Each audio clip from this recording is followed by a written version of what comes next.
part 2 of my presentation. So before the break, we saw that there is this wide range of possible futures open to us, and we saw that one end of that range was quite attractive. So in this part of the presentation, we're going to look at what we have to do to build that more attractive future.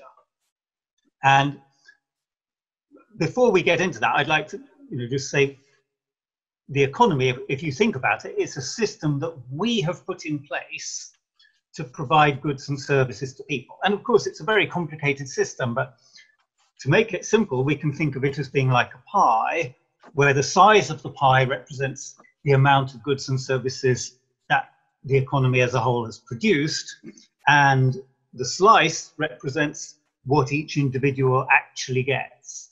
So in this analogy, we've got 3 problems that we need to fix. First of all, as we were just saying a few minutes ago, actually, for the last decade, the pie has hardly grown at all in the UK.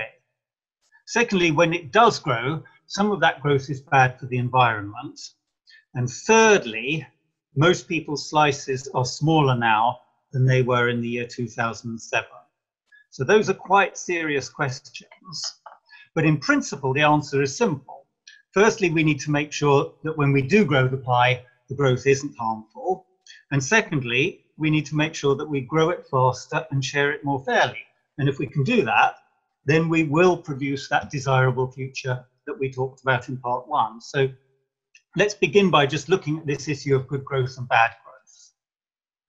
And the next slide just gives a simple way of us looking at that. So you could effectively divide all our economic activities and spread them across these 3 buckets. There's a good bucket where it's stuff that actually has no real downsides and it had plenty of upsides, so we would want to do more of it. So, for example, planting trees doesn't harm the environment. It does provide employment. It does help money circulate. It does create jobs. So why would we not want to do more of it? And there are insulating houses. There are lots of things that would fit into that bucket where there's no downside. We should just be doing more of them. There's a could be good bucket where you've got activities which are in themselves good, but they have a negative side effect. So, for example, electricity generation, we do need power, but some of that power at the moment is being generated by coal-fired power stations. So it's not quite in the good bucket, it's in the could be good bucket. If we could generate it all by renewables, it would be good, but where it is now, it could be good. And then we've got some things which are just irredeemably bad. The world would be better off if we didn't do them. So digging up and burning fossil fuels, online gambling, predatory finance, those sorts of things, actually the world would be better without them. So with bucket A, actually we want to do much more of it. With bucket B, we want to find a way of getting it into bucket A and then grow it. And then in bucket C, we want to, actually we don't want to grow it at all, we want to shrink it fairly rapidly. So I can see there are some questions coming on this. I wonder if it's worth just tackling some of those questions now in case I confuse people by rushing off here. One of them was, is growth good? Well, I think the answer is no, it's not good, and it's also not bad. Bad growth is bad. If you grow anything in bucket C, that's really bad. And if you grow anything in bucket A, that's good. So when people say, are you in favor of growth or are you against growth? I say, well, I'm neither. I'm in favor of good growth, but I'm not in favor of bad growth. And this 3-bucket model is a simple way of thinking about that. What about people? Well, policy formulation is very complicated, and we can't deny that. But actually, there are only 4 types of policy. Every policy either grows the pie or it doesn't grow the pie, and it either shares it fairly or it doesn't share it fairly. So that means you end up with just these 4 types of policy that are shown on this slide. So at the top right, you've got shared growth policies. So if we just look at the build for that one, which is where we really would like to have a strong focus on policy. We would like to be able to invest more in fundamental R&D, in patching up the infrastructure, in funding education properly, in funding healthcare properly, in direct job creation, in supporting private sector investment in the good things. All of that would be great to have a focus on that. The next one is things which do grow the pie but don't share it fairly. So those are actually balancing policies. If you take something like widespread automation, it could be good for growing the pie because we might be able to produce goods and services for the population in much larger quantities. And that could be good for the population, it could be good for growing the pie, but it would almost certainly have casualties. People would lose their jobs, and if we don't do anything to help them, actually what we have done is to worsen inequality. We've created an underclass of people who used to have solid jobs and are now unemployed or underemployed, which brings us on to type 4, the balancing policies.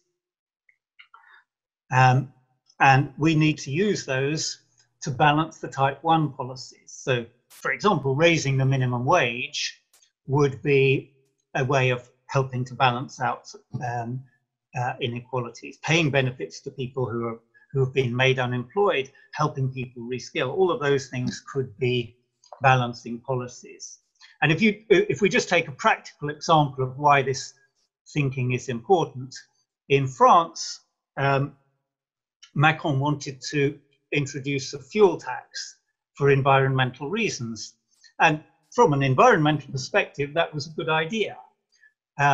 But it was really a type 1 policy because it was good for the environment. It would probably have been good for the economy as a whole, but it produced a lot of losers among the poorer people in France. And that's what sparked the Gilets jaunes movement. If he'd been a bit more intelligent and if he'd been thinking about it this way, then he would have said, well, yes, I'll have the fuel tax, but I'm not going to just dissipate it. I will announce a green dividend which will be paid out to the poorest 25% of the population, and I will fund it by my fuel tax. And that fuel tax would probably have been a very popular undertaking then. He probably wouldn't have created the Gilets jaunes movement. So that's a practical example of why this kind of thinking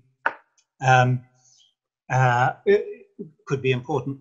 And then the last type, the type 3 policies, are the ones we really should not have at all.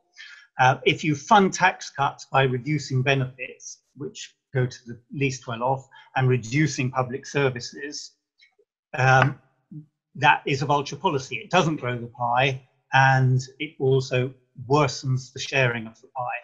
Regressive tax changes worsen the sharing of the pie. And a no-deal Brexit, according to the government's analysis, would shrink the pie. If you're going to shrink the pie, somebody has to suffer from that. And in reality, it won't be the hedge fund managers who suffer if we have a no-deal Brexit. Some of them will get very rich, but it will be a lot of the rest of the population that will suffer. So what we really want to do is to have a lot more of the type 1 policies and really a lot less, or indeed none at all, of those type 3 policies, and a balanced portfolio around the end there. So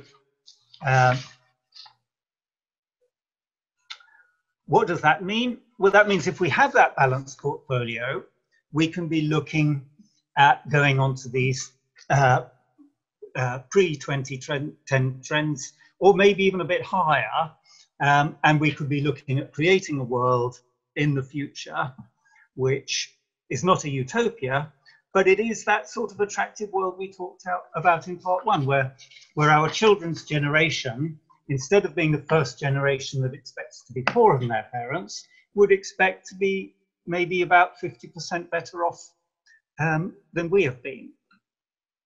So in principle, building that attractive future seems quite possible, although it's clear that it requires a real change of policy thinking, and we'll discuss that in part 3, how to get that to happen. But that's it for part 2.